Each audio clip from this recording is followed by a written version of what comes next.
everyone, and welcome to today's webinar hosted by Cypher. Today we're looking at AI in HR, using it ethically, safely. I'm pleased to be joined by Claire Williams, our Chief People and Operating Officer. Welcome, Claire. How are you? I'm very well, thank you. Lovely to be here. And also by Simon Witkiss, who's our Chief Product Officer. Welcome, Simon. Hi, thanks for having me. Happy here. Thanks everyone for joining us today. We're going to take a quick look at the agenda. I'll start by giving you an introduction to Cypher, just in case you haven't come across us before, and then I'll hand over to Claire and Simon. We'll be talking today about what AI in HR really means, key risks and challenges when using AI, how to keep your employee data safe and secure, what ethical AI do's and don'ts when using generative AI, and our approach to AI governance. We are able to take your questions today, so send them in using the Q&A function, and we'll get to those as we can during the broadcast. So do send them in, and remember, this is being recorded, and the recording will be emailed to you tomorrow, so you can catch up anytime after that or share with a colleague. Just in case you haven't come across Cypher before, we offer a full range of people management solutions, right through from recruitment and onboarding through to central HR software, payroll software and outsourced payroll, as well as an employee benefits platform, e-learning and LMS, and of course our newly launched analytics suite and AI functionality. So just to touch on that AI functionality, we believe in tools that streamline HR and people processes, that automate repetitive tasks so you can improve your efficiency and enhance your decision making. One of those examples is AI review summaries. The tool automatically analyzes historic performance review forms and generates suggested responses for forms such as mid-year or end-of-year appraisals. Employees and managers can then review the information that's been outputted and adjust that and tweak it as they like. This helps to save time and improves the quality of performance conversations and is part of our talent management functionality. So we won't go into any of that functionality detail today, but if that has piqued your interest, you can find out more on our website, which is cypher.com, or you can email us at info@cypher.com. And with that, I'm going to hand over to Claire, I think. Thank you, Claire. Thank you. So I'm going to talk a little bit about the kind of two sides of what I consider AI and HR to really mean. First of all, is obviously how we can be using it in the HR space to accelerate how we're operating and where there's benefits that we can bring to our teams. But the other side is also talking a little bit about the role HR plays in actually managing the change side of AI. So just like any other new piece of technology coming to the market or any new innovation or process you're bringing into your organization, there is an element of change management that needs to be considered. And, you know, certainly in the role I'm playing in Cypher, but more broadly when I speak to HR peers, that's really kind of where they're, you know, getting more involved, is just understanding what an AI application in their organization looks like and how they can help make sure that's being embedded in the right way. How do I move on to the next slide? Oh, next slide there. Always a bit of a technical warm up.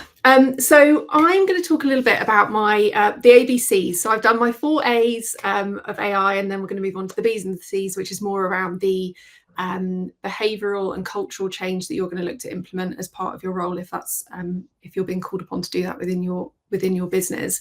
I think first of all, when we're talking about kind of using AI to accelerate HR, really this is about how do you help AI remove that heavy lift that you guys are experiencing day in, day out, and removing those repetitive admin tasks. Surfacing insights from data I think is a really critical way that you can be using AI better, and just generally making us work kind of better, faster, and creating kind of fairer decisions without removing that human element, which I think is really critical and important that stays within the way we work.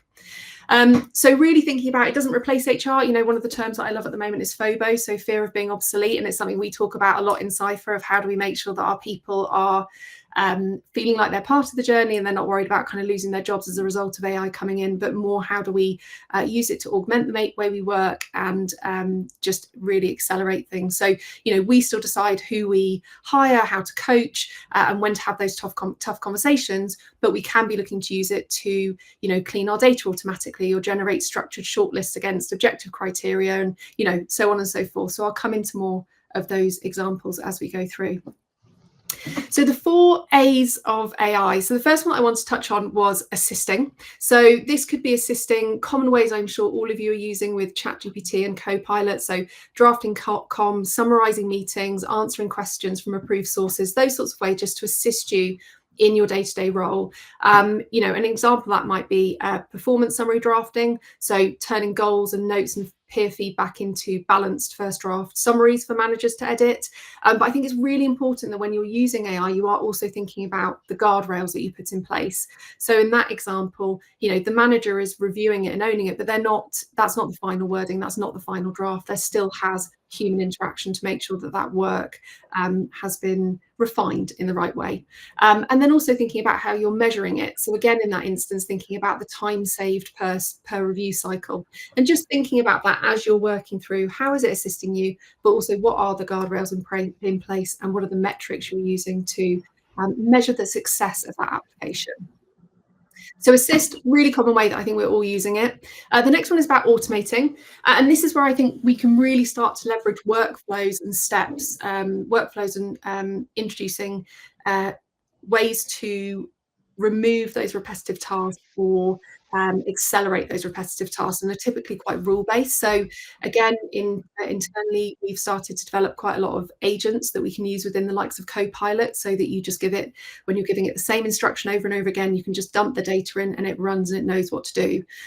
So a really good thing for you to be considering and speaking with your, or, you know, some of your technical colleagues, if there might be technical colleagues on this call who are more familiar with agents, but starting to think about what are those things you're doing day in, day out that could be automated. A classic example might be looking at your data hygiene. So have you got some way of automating that work so that it can flag duplicates? You've got missing NI and postcodes, for example, job title anomalies.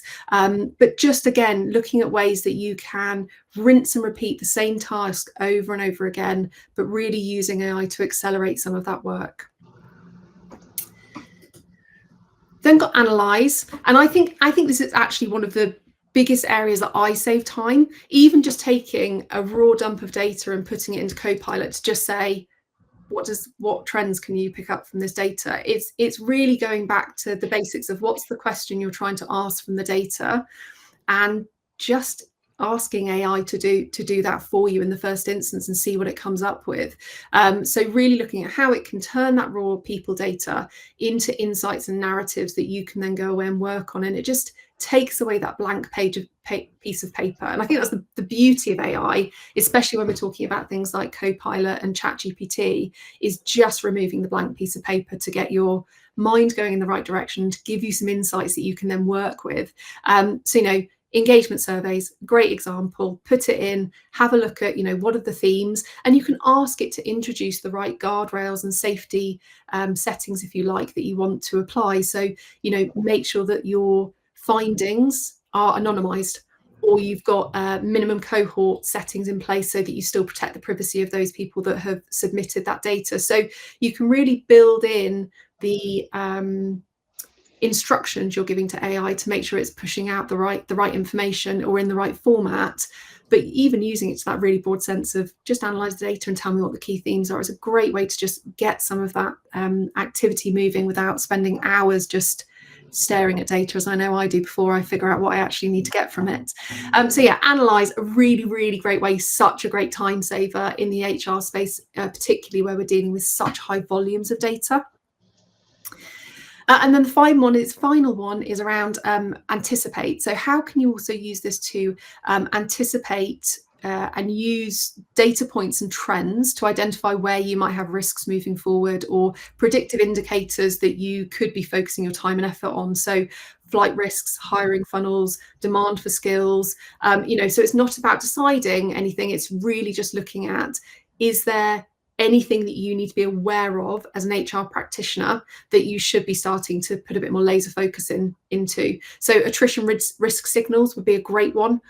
Putting in various sources of data to understand, you know, are there any teams with rising risks around workload spikes, manager churn, engagement dips, and again, you can make sure you've got the right guardrails in place so that you're not triggering any activity. It's not triggering check-ins, that data isn't going anywhere, but it enables you just to get the right focus on the right space, so that you can start to understand, hey, I think we've got a problem maybe going in the wrong direction that we need to figure out how we can navigate through early. So really just thinking about how AI moves HR from admin heavy to human heavy. And some of the further examples I've included, I mean, there's a lot that I use it for internally, as do the team. And I'm not going to go through all of these ones, but just some to kind of pull out. Great when you're using it for recruitment. I know there's a lot of talk around the recruitment space, around that, introducing quite a lot of bias. But again, there are ways you can use it that can be, again, just removing some of that admin piece. So, you know, converting job criteria into scoring matrix. So you could do some scoring of CVs quite easily. That still requires that human in the loop process to check that it's doing the right thing, and that's not making kind of cut and dry decisions there. But, you know, use it to draft interview briefs, interview questions, some of the forms you might want to use through that process. They're really good ways, again, to just write, you know, this is the job criteria. I'm asking this individual to do a presentation. Here's some information on the company. What would you suggest is a good interview brief that they could present back to a panel in the final interview, for example? We touched on performance review summaries, and I know Simon's going to talk about that a little bit later when we talk about what we're doing within the Cypher product. But policy and process, great way. You know, can you go and look at the latest legislation and update this policy to ensure it's compliant? Can you now convert that to a process that we could roll out across our organisation, or a manager's guidance sheet on one page? You know, it's all just there and at your fingertips so that you can start to accelerate the way you're working. I know we're running through 1 million miles an hour, but there's lots to cover, and I'm very excited. So we'll keep going, and I'm sure Catherine will stop me if there's any urgent questions in the chat that I need to answer along the way. So then we're going to talk a little bit about AI.HR's role in AI adoption. And these are the B's and C's of AI, as I've called them.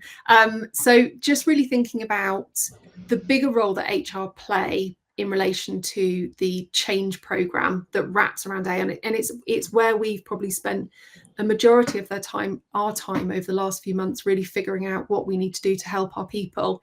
And I wanted to start with culture. So the B is a bit backwards. The C comes before the B in each of these examples, but culture makes AI believable. So it makes it normal, it makes it safe, and it makes it purposeful.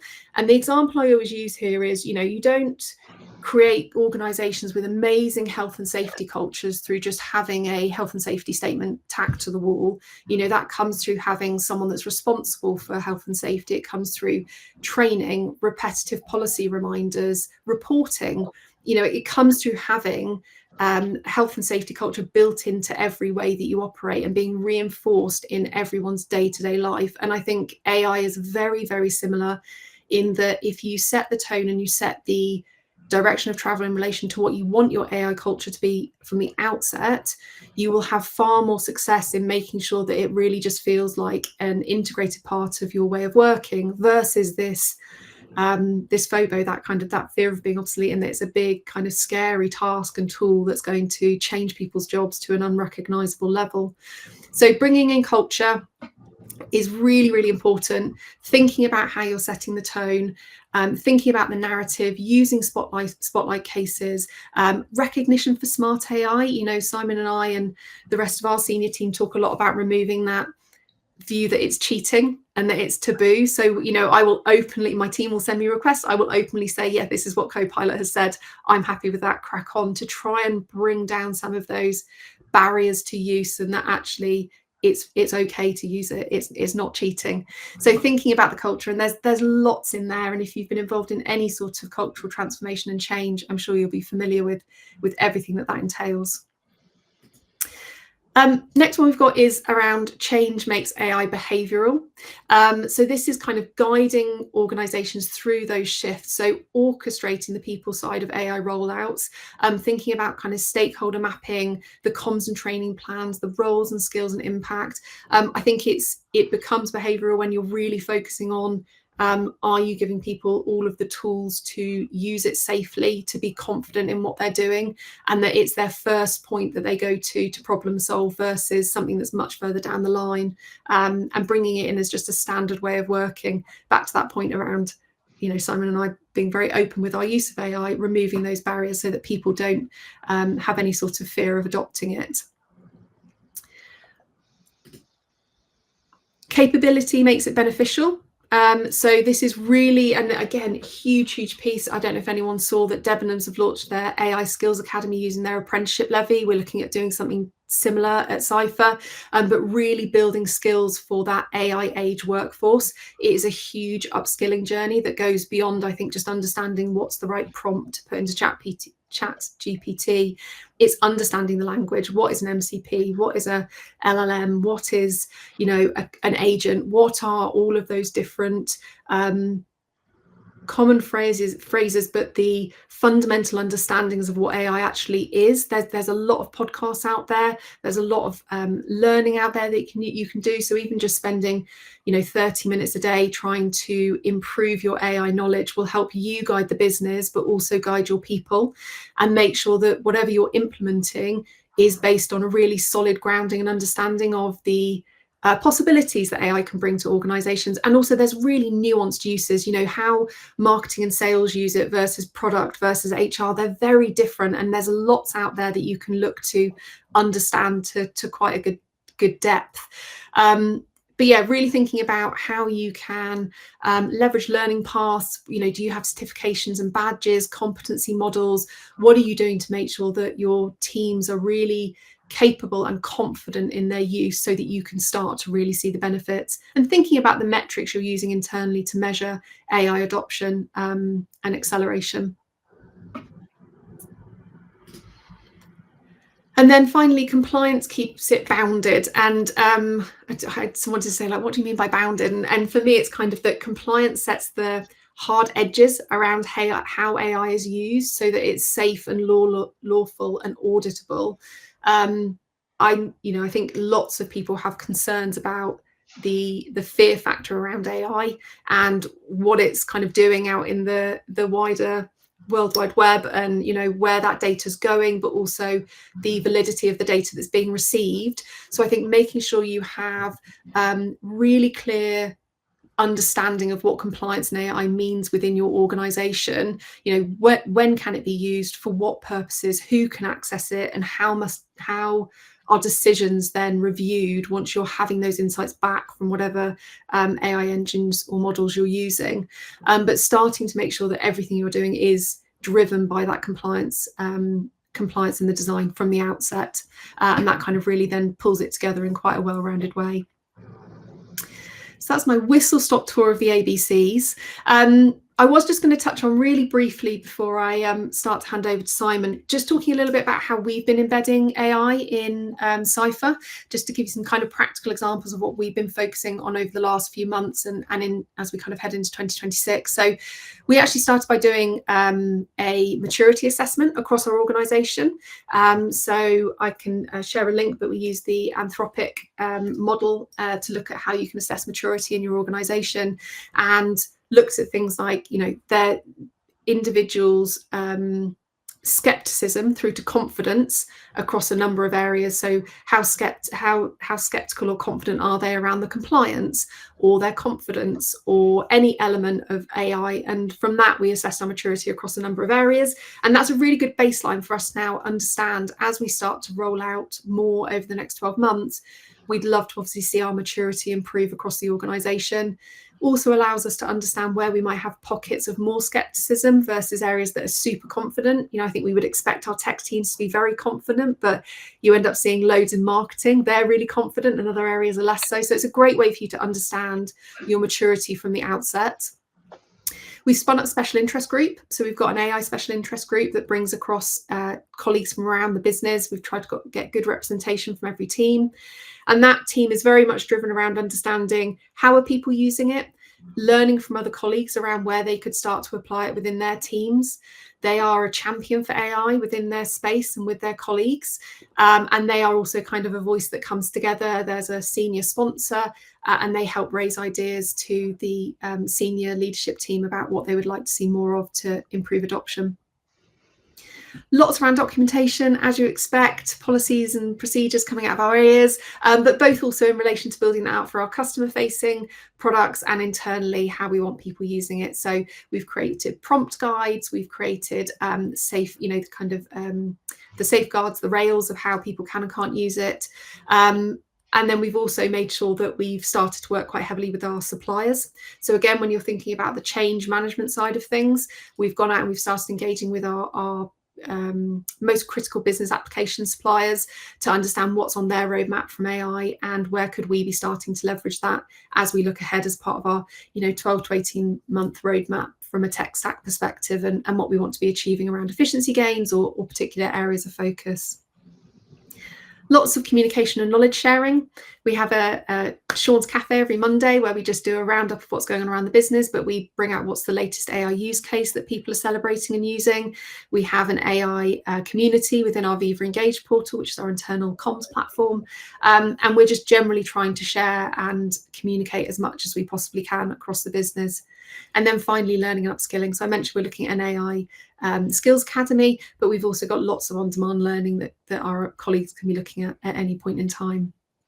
So hopefully some really practical examples of what we've been doing as an employer, but also kind of what I think are those kind of key ABCs in relation to what you need to be thinking about, both in using it in HR and as part of that change management piece. And on that note, I will hand over to the lovely Simon, who's going to talk a little bit more as that leads into some of the market research that we've been seeing and hearing. Thanks, Claire. So yeah, I wanted to firstly pick up some of that kind of market research we've learned about where the market is heading. So some of these things might kind of resonate with yourself. And then I wanted to talk a bit more about risks, challenges, data protection kind of things that you might be kind of thinking about as well. But this is what we're understanding from the market. Would love to hear from you in the Q&A as to whether this kind of vibes with what you're thinking.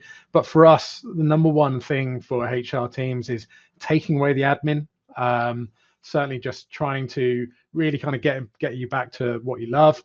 Number two, it's improving team performance. And then number three, then it's thinking about recruitment and workforce planning.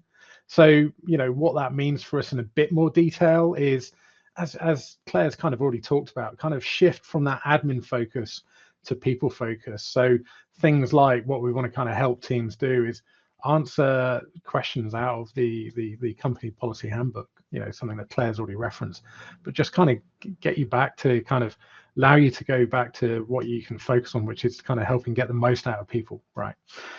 Improving team performance. Second kind of group of kind of priorities is it's just helping you and your kind of managers have better conversations with their employees, kind of better continuous conversations, and perhaps taking the burden out of those kind of performance processes as well. So we see there being kind of a big change coming when it comes to performance and how we might use AI in it. And also then finally, recruitment and workforce planning. But I think this is the interesting one, because I think sometimes you can often hear about kind of gimmicky uses of AI in this, but actually, what we understand from the market is don't try and beat, a well-augmented manager. Okay, AI is never going to be better than a manager who's been well augmented with the data themselves. Instead, kind of use it to augment them. And also, we'll talk about the risks in a minute, but focus on kind of identifying hidden talent rather than sifting out. And we'll kind of talk a little bit about why that's important shortly. Something else I wanted to kind of talk about as well in terms of performance, that kind of second bucket of priorities. We see there's going to be a big rise in AI coaching. Okay, at the moment, coaching in the workplace, it's quite a hierarchical thing. It's rare for everyone in the organization to have a coach. We see AI coaching being the next big thing in performance. Okay, so a vendor of performance tools, they kind of have these statistics about when somebody is regularly using AI to coach their career, big increases in productivity, big increases in manager effectiveness, big increases in leadership development, and a big drop in attrition and burnout. And we think that there is huge potential for AI to be almost that continuous coach throughout your work week, and we're excited for what the future holds here. Indeed, we partner with a tool called My Team Builder. We've got a webinar with them shortly. You can find out about that AI coaching tool on 11th of November as we launch our new partnership with Team Builder. So I think Catherine's going to put a link up on the screen where you can come to that webinar and find out more about what I think is going to be the thing we talk about over the next 5 years. That's my view. Love to hear more from you in the Q&A. Want to now just talk a little bit about the risks and challenges. We've talked a lot about the exciting stuff we can do, but inevitably we have to talk a little bit about the risks and challenges of AI. So firstly, just kind of wanted to talk about some things you may have heard about, but maybe, just not quite sure what it means, but importantly, what it means to your use of AI. So the first thing is hallucinations, okay? So sometimes, AI just makes stuff up, okay? And this is a problem. It comes about because the AI tools are trying to they're trained to be helpful. They have the thumbs up and the thumbs down, and they want to get as many thumbs up as possible. So the AI models, the AI tools, they're there to be as helpful as possible. Think of it as a kind of a small puppy running around your feet, trying to be excitable and play with you. The AI tools are no different. They're trying to be helpful.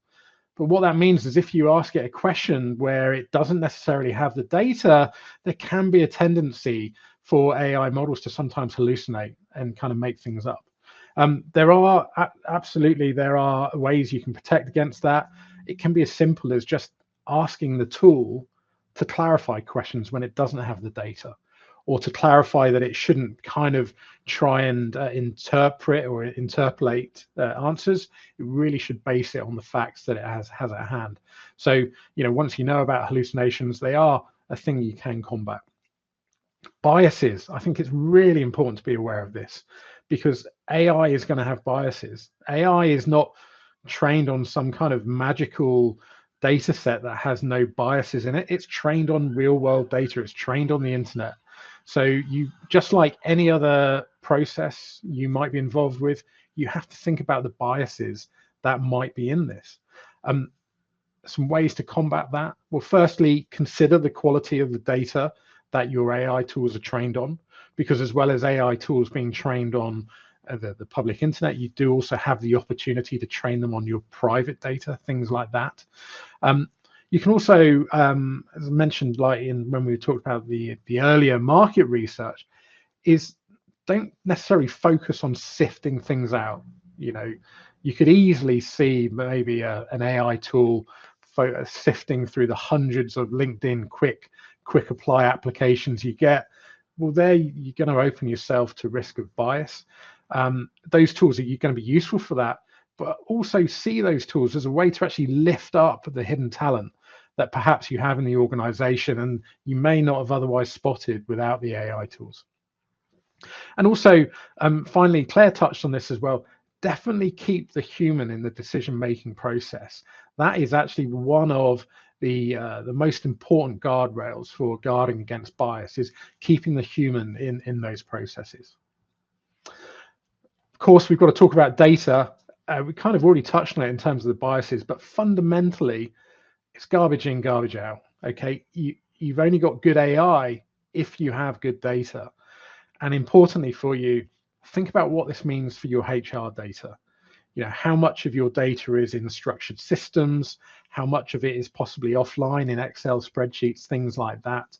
But also think about how accessible that data is, so that you can feed the AI tools that you might be using now, but also the AI tools that you're going to be using over the next kind of 5 years as we get into the kind of the realms of automated data consumption and things like that. So really start thinking about the quality of your organization's people data. Really important. And also finally, think about generational friction as well. So this is definitely a risk and challenge. You can't go a day without reading a story in the papers about the challenge of managing Gen Z. There was one in the Times just at the weekend. I think there's another dynamic here with AI, because how AI is perceived across the generations does differ. Okay, so Gen X, I have to admit I'm Gen X, and we have fears of becoming obsolete. We've got this new AI technology coming along, and we're wondering what it's going to do for our jobs. I worry about the risk, the privacy. And also when it comes to using AI tools, I personally, I do have a bias towards thinking, how are these AI tools going to improve what I do? Whereas, younger people coming into the workforce, they've lived with digital tools all their life. They're now growing up only ever using AI tools. Their fears are more around transparency and fairness. They've grown up with AI, so actually they're comfortable with AI. They don't mind potentially AI completely changing and re-engineering how they do their role. They're happy with that potentially. But also, I think the most interesting point of friction is, personally, I'm Gen X. I've valued a long career. I've built knowledge. I've valued that career. Knowledge is nowadays at people's fingertips, and Gen Z, there is less value placed on that knowledge because actually you can just tap into that knowledge straight away. That said, it could be a source of friction, but equally this is something you can just embrace, because actually those constituents all bring something different to the party. So ensure your AI efforts aren't just kind of focused on, say, the senior leadership at your business.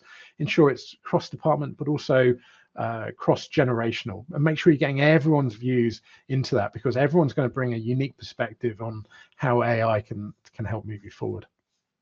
So that's a little bit about the risks and challenges. Also wanted to touch on data in a bit more detail, and actually to kind of talk about how you can help keep your employee data safe and secure. So importantly, it's not like we're reinventing the wheel on this as well. We've already got kind of existing data privacy obligations. The GDPR and all those data protection acts have been in for quite some time. We're used to that sort of thing. But AI is going to increase the scrutiny and the focus on that, because AI inherently is going to be operating across that data.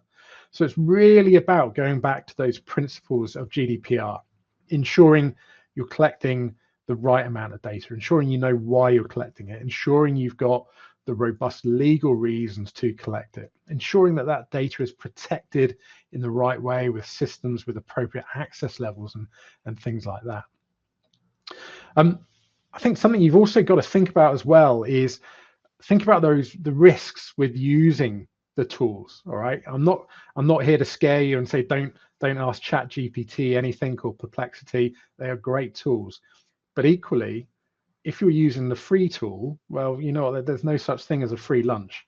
If you're using something for free, that's probably because you're the product, and that means your data is maybe getting used.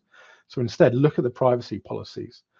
All of these tools, for example, have enterprise tiers that ensure data protection. It ensures you don't lose control of your data. It ensures, for example, that you can ensure that any data uploaded is kept safe. It's not used for training wider models and things like that. That's really important.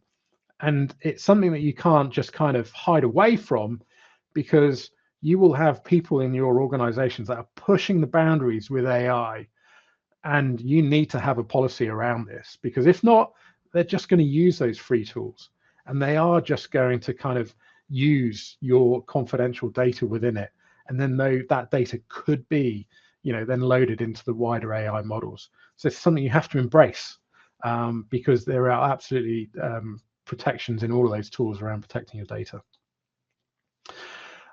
Going back to how you do safeguard that employee data effectively, again, it's just going back to those core principles of data protection by default. So anonymize where you can, encrypt all the time, ensure that actually you only have access to the data that you need access to for the role you're doing. Again, all of that like good stuff that GDPR has, it's becoming more essential now in the AI world.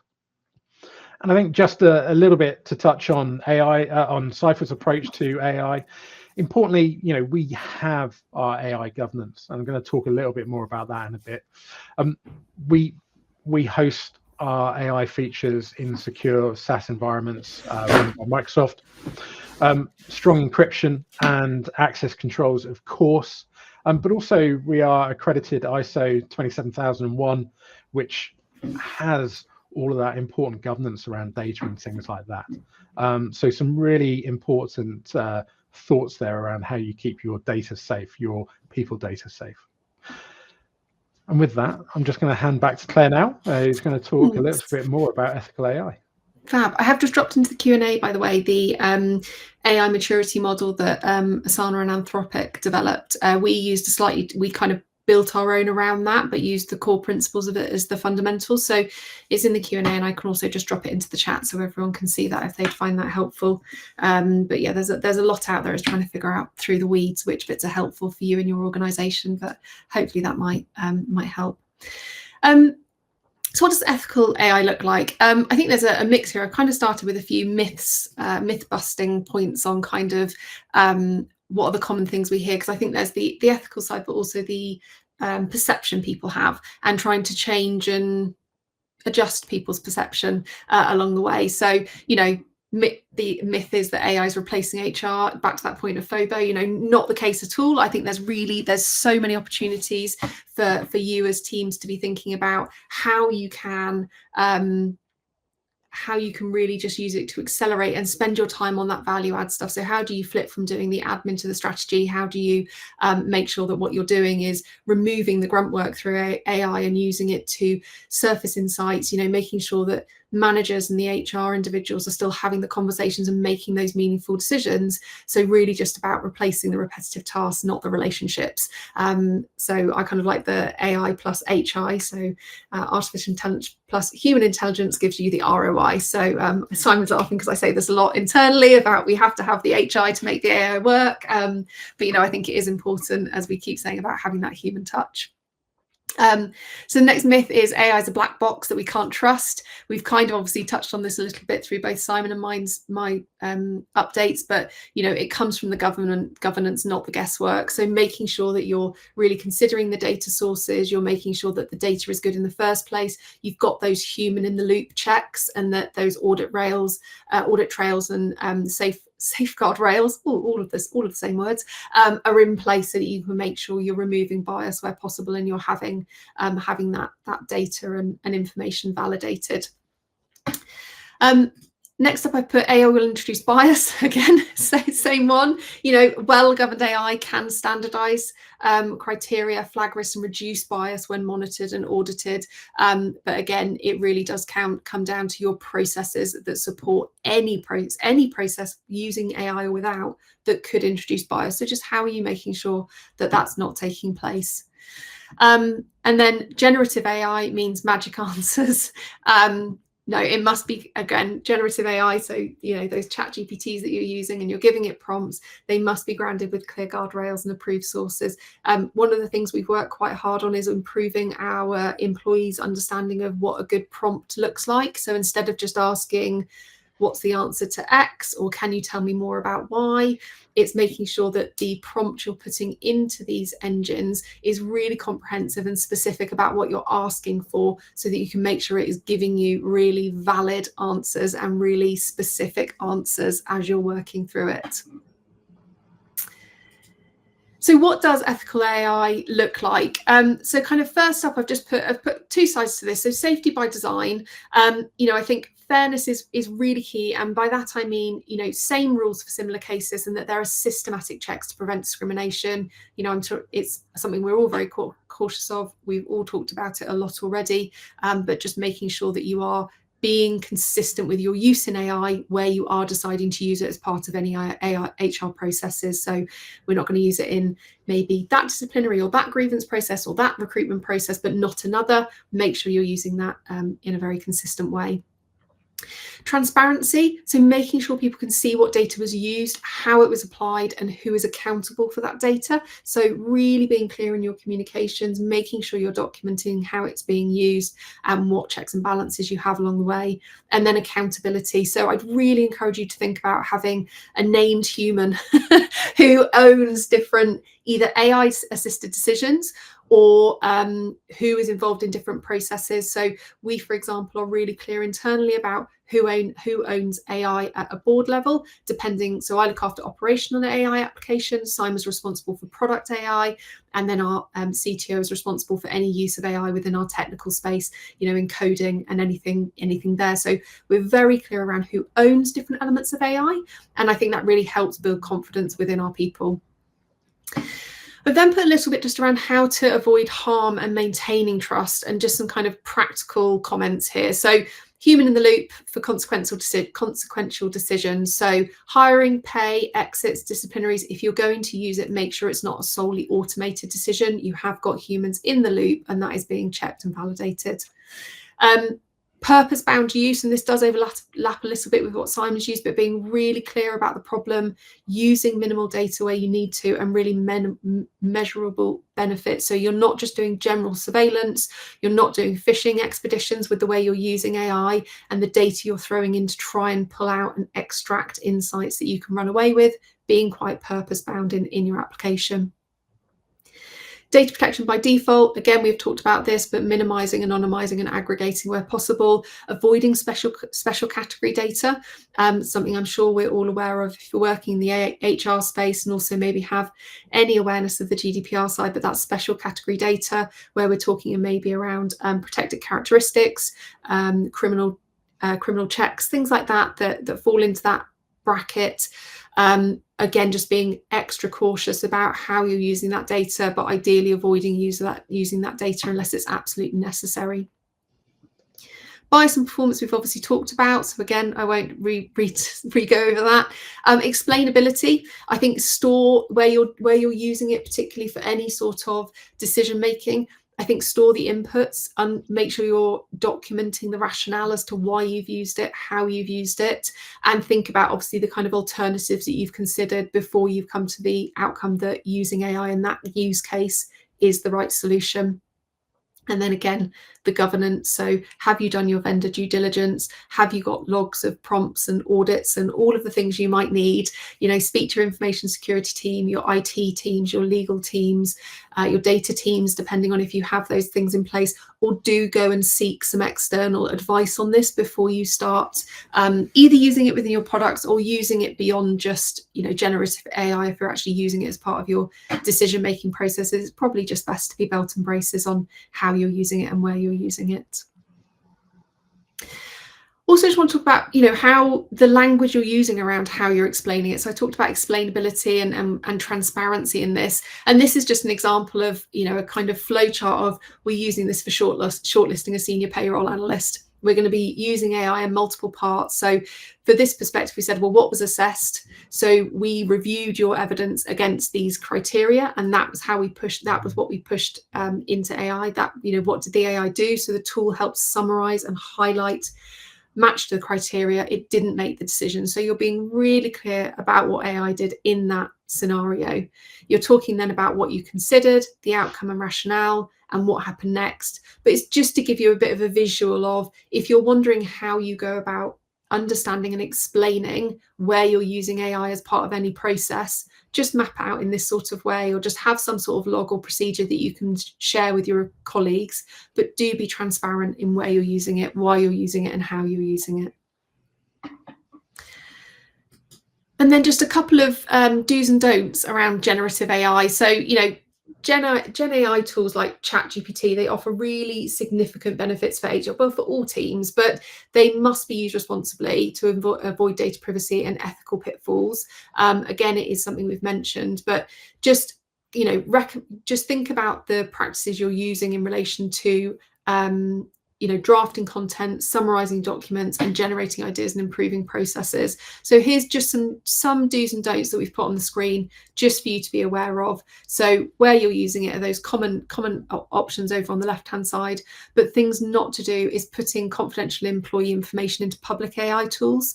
So with depending on how far you are in relation to your AI journey and the work you've been doing with your IT teams, just understand, and this is where we talk about the guardrails and the safety nets, what AI tools are your employees allowed to use? Are they ones that your company are proactively paying for, which means that they are, I think, ring-fenced from larger data, so your data isn't going outside of your paid service? Or are you allowing people to go out and use those open and public AI tools, in which case you need to be really clear about what they can and can't be putting into those. So just think about the do's and don'ts. Think about how you're using it. Go out to your business and maybe understand, where are they already using it? Where do they want to be using it? What tools are they using in every instance? And maybe just start by mapping, what does that AI roadmap look like within your organization, and where do you maybe need to tighten things up or be clearer around the training, the guardrails, the policies and the procedures that wrap around it. It's just thinking around that point. Fantastic. Simon, I think there's one more from you. Yeah, thanks, Claire. Just wanted to talk a little bit about how we're approaching it a little bit more at Cypher, and how we think we're getting it right. And just a couple of things here just to talk through, and some things to look out with any other vendor you frankly want to talk to. But this is our approach. So importantly, market guided functionality. It would be very easy for me to quickly throw some gimmicky AI features out, but actually myself and my team were very passionate about really making sure that we're solving a real world problem when we do our AI features. So for example, when it comes to our performance review summaries, it'd be very easy for us to try and kind of auto generate a few paragraphs of annual reviews, but that would be the worst way to do it. For us, the problem we're solving there is that actually generally end of year reviews are often biased by recency. They're biased to the last few reviews, to the last few months. So the problem we're solving is actually using an AI tool to bring the 12 months of information together into a true holistic year review. So really trying to solve real world problems. Really lucky to have actually dedicated data compliance and infosec teams at Cypher. So all of those things that you heard about, kind of data protection and things like that, we've got teams dedicated to looking after that and making sure we're running those correctly. But also it's things like making sure we do it by default, data protection by default. So before we even cut a line of code, in line with our kind of ISO accreditation and things like that, the data implications of our AI features are considered by those teams, which is really important. We also demand the same of our third-party suppliers, whether it's our hosting or whether it's the AI models we use, or whether it's the data platforms we use as well. All of those suppliers have gone through those same level of standards, whether it's the data residency, the ISO accreditation, things like that. And importantly, whoever you talk to, hopefully it's us, but whoever you talk to, look for the transparency. Okay, you can go to trust.cypher.com and we will be very transparent around how we're using AI features, what AI models we're using, and importantly, where it's hosted. It's really important to look out for that, because if you want to host and use AI in the US, it's pretty cheap. If you want to host and use AI tools in the EU and the UK, it's a lot more expensive. So it really is worth making sure that your vendors are hosting all of your data in the location you want it. So absolutely, a tip from me there is look for the transparency. And that's how Cypher is approaching our AI. And I think now we come to Q&A. That's right. We're on to Q&A time. Thank you, Claire and Simon, for such an in-depth look at AI. I feel like I've learned a lot today, and hopefully everyone on the call is feeling pretty similar. I guess I'm going to put this to you first, Claire, but I think, Simon, you might have some views on this. Nicole asked, what do you do if key managers are resistant to using AI in their teams? I think probably a bit of a multi-pronged approach of understanding why they're resistant in the first place, if you can. What's the hesitation? Is it around their own personal confidence in using it, or not having yet really understood the benefits it could bring to their organization? But really that piece around what's the culture that you're trying to set as a business, and have you got buy-in from the top? Has there been a clear vision set by the business about what they're wanting to achieve through using AI? Are there specific targets? So, you want to set a target that every team needs to try and introduce AI into 5 processes over the next 6 months, and improve efficiency by 10% across those 5 processes. Actually being quite specific about what you want people to do and deliver. And even if they don't deliver it, by setting a expectation around how the business wants everyone to operate, it will get them just starting to think more creatively. I would also really encourage, if people are nervous and resistant because they don't see the benefit, trying and encouraging them to go and spend some time on webinars or at networking events where you're grouped with like-minded people that are using it in your space. So maybe a marketing and AI, like you guys are joining an AI in HR webinar, try and encourage them just to go and see what's out there. But yeah, if you're struggling with a manager, I would really try and focus on that company-wide level vision, and making sure that that's being really explicit through how people are being expected to work in the first instance. Great. And Simon, would you add anything to that? Yeah, I think so. I think there's some really interesting stuff there, Claire. I think to add to it, I think the shine a light on it, because I think there's nothing better than breaking down resistance than showing the capabilities. And by that, I mean bringing it into the daily conversation.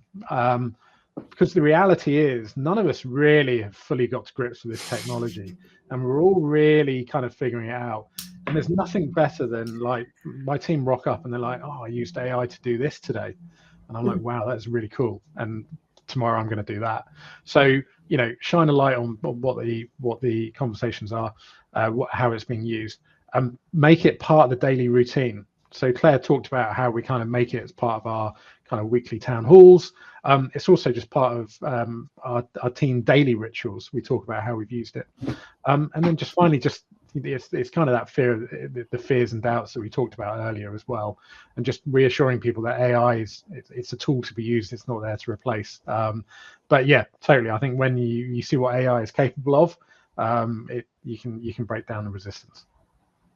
Sure. And I would just add to that, sort of demystifying it for some people who are maybe not so plugged into resources like this or online. So I'm going to put in the chat a link to a micro e-learning course that our team offers, which is around Gen AI.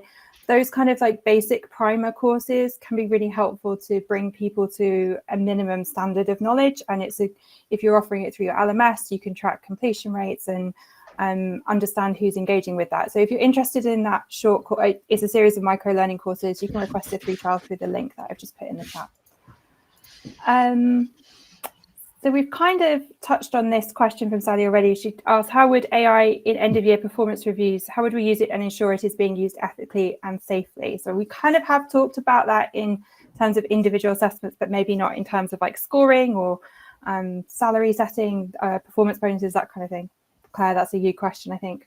Oh yeah, sure. I mean, I think the tool we've got coming out is great because it does just take the data you've already put into the system. So there's not anything, it's not pulling from any external sources to say, you know, come up with some of those hallucinations around how someone's performed. It's purely going on the data that you've got. I think if you're using it again more generally in compiling data to support performance reviews, it all comes back to the quality of the data. As long as the data you're putting in for it to use and manipulate and analyze is correct, you shouldn't have any issue. And you just need to keep that human in the loop thing. You will spot if you think anything looks wrong. HR practitioners are always wonderful for knowing if something seems a bit fishy. And, you know, that is why it's so important just to make sure you are just validating and triple checking and not just purely relying on it. So I think the piece really around the ethical side is where you're relying on external data sources that you don't have ownership or real confidence in, or where you're using it for end-to-end decision making and you're not having that human interaction to validate it. So I think from a performance review perspective, I think that can be done quite safely. Okay, great. And I'll share this question from Claudia. She says, you mentioned anonymizing data where possible, and one of the common things we're thinking of using AI for would be to summarize transcripts from recorded meetings or draft letters with those minutes. Would you have any advice around anonymization here, which could be difficult? Sorry, Simon, unless you're going to jump in, I can. No, you go there now. I think it's really case by case. You know, I will not anonymize 95% of the things I'm doing with AI because it is relevant to have people's data in there and their names in there in meeting transcripts. I think where let's say we're using an HR scenario, let's say we've maybe done a witness statement that we have transcribed, and it's, you know, I know that I've been in that place for a very long time of no, HR meetings can't be recorded, they can't be transcribed, and it is becoming more relaxed, it is becoming more common practice. But in that scenario, you can ask it to remove names and make sure that it can be anonymized so it can do the work for you. I think the piece when you're doing large data analysis, when you're using it, it's then just thinking about where is that data going to go, the outputs of that analysis, and making sure that the audience, it's appropriate for the audiences. So engagement surveys are a great example. Ours are actually anonymized anyway, so but in lots of instances you might be capturing some of that metadata or some of that data related to individuals that you want to be removed. So in that case, just making sure that you're figuring out at what point do you want to anonymize that data. So you might want to keep it open to a certain point because it's being shared with a set of people that are fine to see the data, the HR team, the executive team. But when it comes to maybe sharing it with wider management team, at that point you might be saying, we now need to make sure that's anonymized, and it will do the heavy lift for you. Again, just make sure you're triple checking that there is nothing in there that could be identifiable. And that example I gave of making sure that if the data could be identified, because let's say you're looking at a subset of data related to a very small team, and therefore you could very easily identify that the feedback was related to a small group of people, you can set guardrails in place to say, ensure that it's anonymizing any groups of under 5 people, for example, so that you can't, you either remove that data completely or you can't identify that it comes from that group. So there's lots you can do around the prompts you the prompts you put in to make sure you're getting the right output. So always just think output first, and then make sure whatever you're asking for is the appropriate request. Sure. Yeah. Simon, would you have anything on that one?